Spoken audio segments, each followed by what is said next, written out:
Assalamu alaikum students of 4th class. Hope so you all are fine at your homes and doing your work regularly. So students, I am your science teacher. Welcome back. Open book page number 73. 73 page number जो है वो जल्दी से open कर लें। Unit number 8 clothes की जो है वो हम रीडिंग कर रहे थे, हम उसको रीड आउट कर रहे थे, उसको पढ़ रहे थे, समझ रहे थे कि हमारे पास जो है वो एक नई चीज़ सीखने के लिए क्या है। तो स्टूडेंट्स, कल जो है वो हमने देखा था डिफरेंट टाइप्स ऑफ क्लोथ्स कि जब डिफरेंट इवेंट्स होते हैं, कोई फंक्शंस हैं हमारे पास, डिफरेंट ओकेजन्स हैं, तो हम डिफरेंट टाइप ऑफ क्लोथ्स जो है वो यूज़ करते हैं। बारिश में हम जो है रेन में रेन कोट यूज़ करते हैं, स्कूल्स में यूनिफॉर्म, और इसी तरह जब स्पोर्ट्स के लिए जाते हैं तो हमारे पास स्पोर्ट्स जो हैं वो स्पोर्ट्स शूज़ होते हैं और स्पोर्ट्स ड्रेसेस होते हैं हमारे पास, हम वो वियर करते हैं। इसी तरह जब कोई इवेंट है और या फिर एरिया टू एरिया भी हमारे पास जो क्लोथ्स हैं वो वेरी करते हैं। आज जो है वो हम देखेंगे कि हमारे जो क्लोथ्स हैं वो किस तरह से बनते हैं, किस चीज़ से मिलके बनते हैं। हम उन मटेरियल्स को स्टडी करेंगे। Materials for clothes. Clothes are made from various materials. These materials are either naturally available or man-made. Fiber is the basic unit of clothes. Fiber are thin, long threads. Strands of fibers are brought closer to each other by twisting to make yarn. Yarn is woven or knitted together to make a fabric, and fabric is stitched to make a cloth. So students, हमारे पास जो clothes बनाने के लिए material है वो दो तरह का होता है। There are two types of material for cloth making. The first one is man made and the second one is natural. हमारे पास जो मटेरियल होता है वो नेचुरली भी अवेलेबल होता है और सेकंड वन मैन मेड भी होता है, यानी कि हम खुद भी बनाते हैं। यहाँ पे आप देखेंगे हम देखेंगे जो क्लॉथ है यानी फैब्रिक जो है वो किस तरह से बनता है। सबसे पहले हमारे पास क्या होते हैं, फाइबर्स, यानी कि हमारे पास धागे होते हैं, उन्हें क्या ट्विस्ट किया जाता है तो उससे यैन बनता है। यैन जो है ये किस तरह बनता है कि हम जब धागों को ट्विस्ट करते हैं, फिर उस यैन को जब बुना जाता है तो उससे हमारे पास क्या बनता है, फैब्रिक बनता है, और इस फैब्रिक को फिर हम स्टिच करके जो है वो क्लॉथ्स बना लेते हैं। There are many different sources from which we can obtain fibre. अब स्टूडेंट, जो फाइबर है बेसिकली ये जो धागा है, ये जो थ्रेड है जिससे जो है वो हम क्लॉथ्स बनाते हैं, ये जो फाइबर है ये जो है वो हमें नेचुरल सोर्स से भी मिलता है और मैन मेड भी होता है। So students, come to the next page number 74.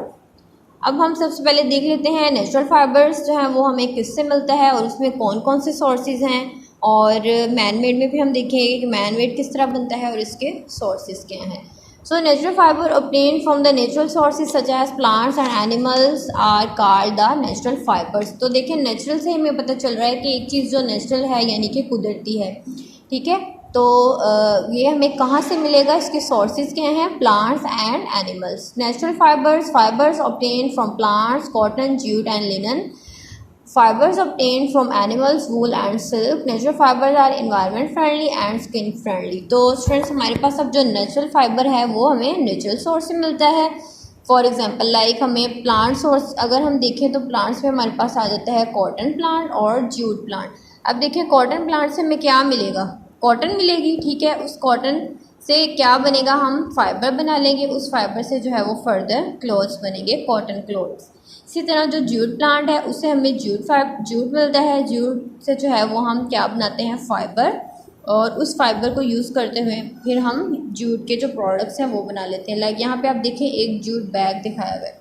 ये हमारे पास से प्लांट सोर्सेज, एनिमल सोर्सेज की अगर हम बात करें तो हमारे पास शीप है, शीप की जो वूल होती है, ये जो इसकी स्किन होती है उसको हम यूज़ करते हैं वूल बनाने में, यानी वूल का जो धागा होता है, ठीक है, और फिर इस वूल को हम जो है वो वूलन क्लॉथ्स बनाने में यूज़ कर लेते हैं। सेकंड, हमारे पास नेचुरल सोर्स फ्रॉम एनिमल जो है वो है सिल्क वॉर्म. तो स्टूडेंट, सिल्क वॉर्म से हमें क्या मिलता है, सिल्क, और इस सिल्क से फिर क्या बनते हैं, सिल्क क्लॉथ्स. तो ये था हमारे पास नेचुरल फाइबर और इसके सोर्सेज. और जो नेचुरल फाइबर है इसका जो सबसे बड़ा बेनिफिट ये है कि ये इन्वायरमेंट फ्रेंडली है, क्योंकि इसमें किसी भी तरह का कोई केमिकल यूज़ नहीं होता, और ये स्किन फ्रेंडली है, लाइक हमारी स्किन को बहुत सॉफ्ट और स्मूथ जो है वो ये फील होता है.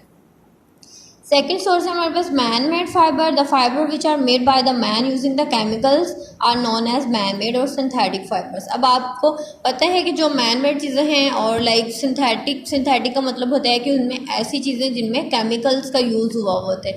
तो ऐसी चीज़ें लाइक ऐसा फाइबर जिसमें केमिकल हम यूज़ करते हैं, केमिकल यूज़ करते हुए बनाते हैं, वो है सिंथेटिक और मैन मेड फाइबर।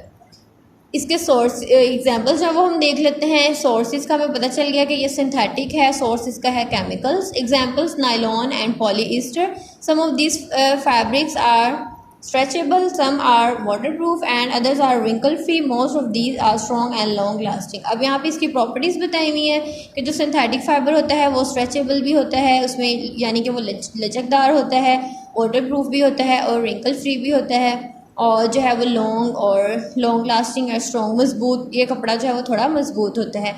लेकिन आप अगर वुलन क्लॉथ्स को देखें, कॉटन क्लॉथ को या फिर सिल्क को देखें तो ये थोड़ा हमारे पास सॉफ्ट होता है। लेकिन जो हमारे पास सिंथेटिक फैब्रिक होता है वो लॉन्ग लास्टिंग और स्ट्रॉन्ग होता है, यानी कि वो मजबूत कपड़ा होता है। यहाँ पे देखिए स्टूडेंट्स, एक छोटी सी एक्टिविटी है। यहाँ पे जो क्लॉथ्स हैं वो नेचुरल सोर्स से बने हैं, वहाँ आप एन लिखेंगे, और जो मैन मेड यानी सिंथेटिक है वहाँ आपने एम लिखना है। तो फर्स्ट ऑफ ऑल फर्स्ट वाला है हमारे पास। अब आप देखें ये जो जैकेट है ये नायलॉन या फिर पॉलीस्टर की है, तो ये है मैन मेड। इसी तरह ये टेबल कवर है, ये भी नायलॉन टाइप है, ये भी मैन मेड है। यहाँ पे ये बैग देखें जूट का ये बना हुआ है, तो ये नेचुरल सोर्स से आया है, तो हम एन लिखेंगे। हमारे पास वुलन सॉक्स हैं, ये नेचुरल सोर्स से बनी है, एन। और इसी तरह लास्ट वन हमारे पास एक मफलर है जो कि वूल का बना हुआ है, तो ये भी नेचुरल सोर्स से बना है, नेचुरल फाइबर से। तो स्टूडेंट्स ये था आज का हमारा लेक्चर। उम्मीद है आप खुद भी पेज नंबर 73 एंड 74 को अच्छे से रीड आउट करेंगे, इसे समझेंगे, और वीडियो को आपने सब्सक्राइब करना नहीं भूलना। इंशाल्लाह नेक्स्ट लेक्चर में मिलते हैं। Stay blessed, stay home, stay safe, take care and अल्लाह हाफिज़।